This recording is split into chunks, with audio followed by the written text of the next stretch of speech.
Alright, ako na naman mga kaibigan, reaction video na naman tayo dito sa trending ngayon. Dating Pangulong Duterte, wala na daw pag-asang makabalik sa Pilipinas ayon kay Carpio. Ito na mga kaibigan, update tayo. Hindi labag sa batas ang pagsuko kay dating Pangulong Rodrigo Duterte sa ICC. Paliwanag ni dating Supreme Court Associate Justice Antonio Carpio, may batas ang Pilipinas hinggil dito bago pa man tayo maging miyembro ng ICC. Si Efrain Gaitos ng Radyo Pilipinas para sa Balitang Pambansa. Kung si dating Supreme Court Associate Justice Antonio Carpio ang tatanungin, wala nang pag-asa na maibalik si dating Pangulong Rodrigo Duterte sa Pilipinas. Ito ay kahit ipag-utos ng Supreme Court sa pamahalaan na ibalik sa bansa si Duterte. Sa panayam ng Radyo Pilipinas, pinaliwanag ni Carpio na nasa jurisdiction na kasi ng International Criminal Court o ICC ang dating Pangulo. Pwede siya bumalik dito, i-question niya doon. Under the Rome Statute, the accused, si President Duterte, can question the validity of his arrest by ICC. Kasi ICC nag-issue ng warrant of arrest. He can question that there. Binigyang DND ng dating maestrado na may cooperation agreement ang Pilipinas sa International Criminal Police Organization.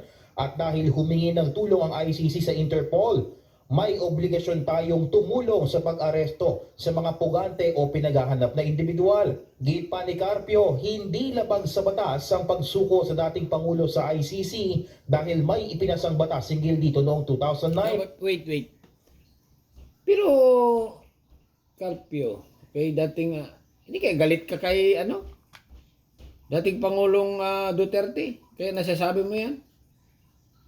Kasi nga mga kaibigan, sabi niya dito wala na daw pag-asang makabalik si dating Pangulong Duterte sa Pilipinas. Hindi kaya may galit ito dito kay Duterte kaya ito ay nasasabi niya yung ganyan. Okay? Kasi nga maraming mga Pilipino mga kaibigan ang siyempre umiiyak, nagdaramdam. Okay? Masama ang kalooban dahil nga ibinigay. Okay? Ibinigay ng ating government. Ibinigay ni Marcos, okay, ganoon na lang ayan. Si Duterte dito sa dating Pangulong Duterte sa ICC, okay? Talagang hindi matanggap mga kaibigan, hindi matanggap ito ng taong bayan na sumusuporta.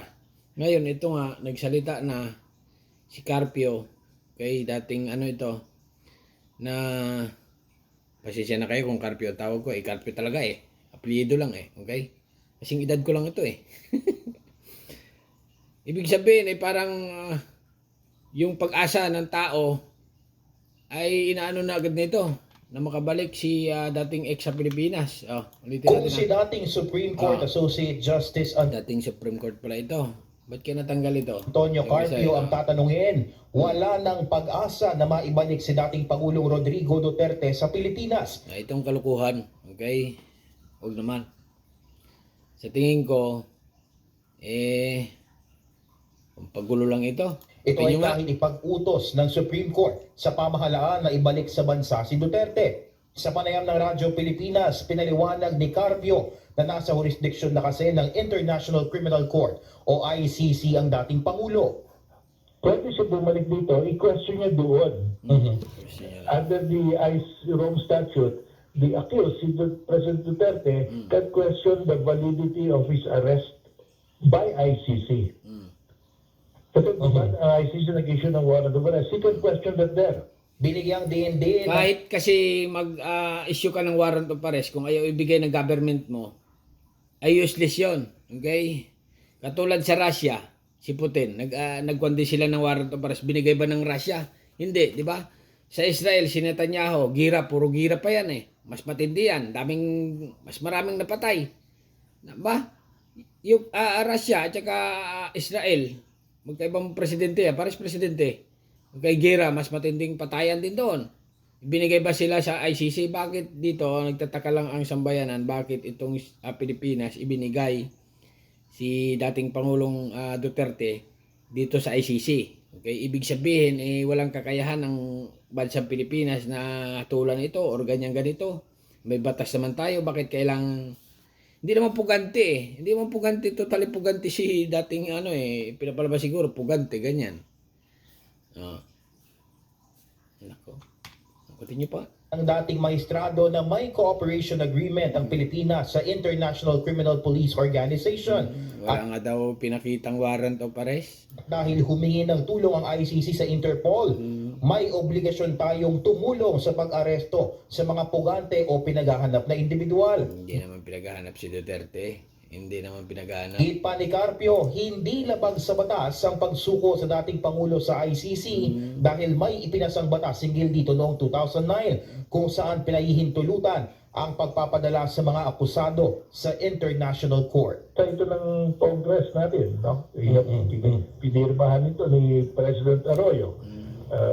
We can also decide under Philippine law na itong mga ganito for more efficiency because takot nga ang mga witnesses magsalita dito ang pinapatay So, Dumali ka takot ang witness. Ang daming bayarang witness. Salita na ng salita, hindi natatakot. that's why the discretion is given. Ganon. Ibig sabihin ng paniniwala mo, yung mga witness sa Pilipinas, hindi nagsisalita dahil takot. Nagsisalita nga sila. Ibig sabihin, hindi natatakot, sala yung ano, salita.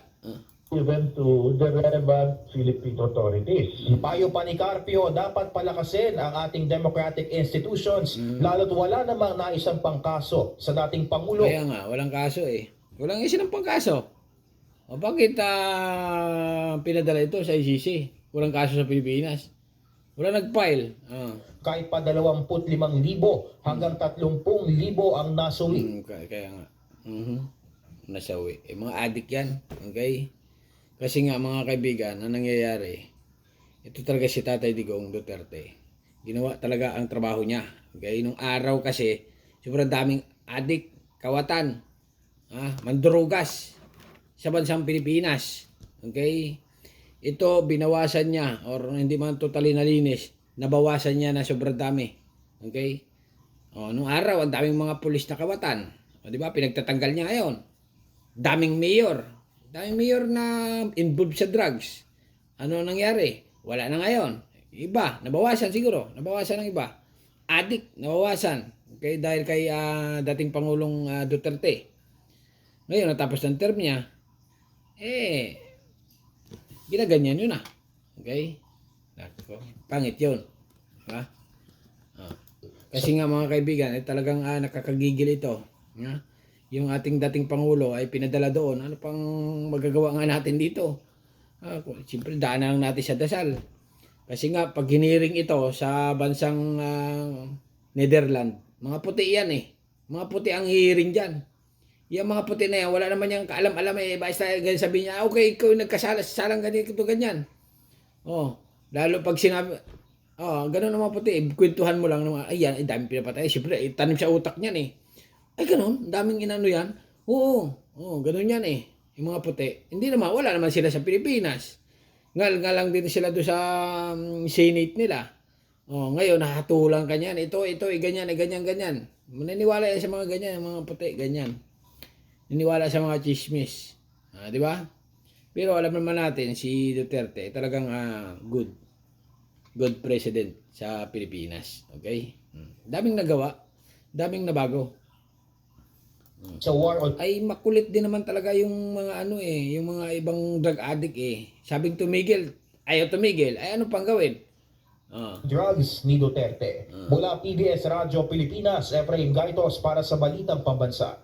Tingnan nyo sa Ukraine. Oo nga, okay? Si Putin nagpadala ng mga sundalo. 600,000 unang batch. Todas lahat. Di ba? Kasi nag-consecrate ang girap. Parang gano'n na rin yun. Siya ang presidente.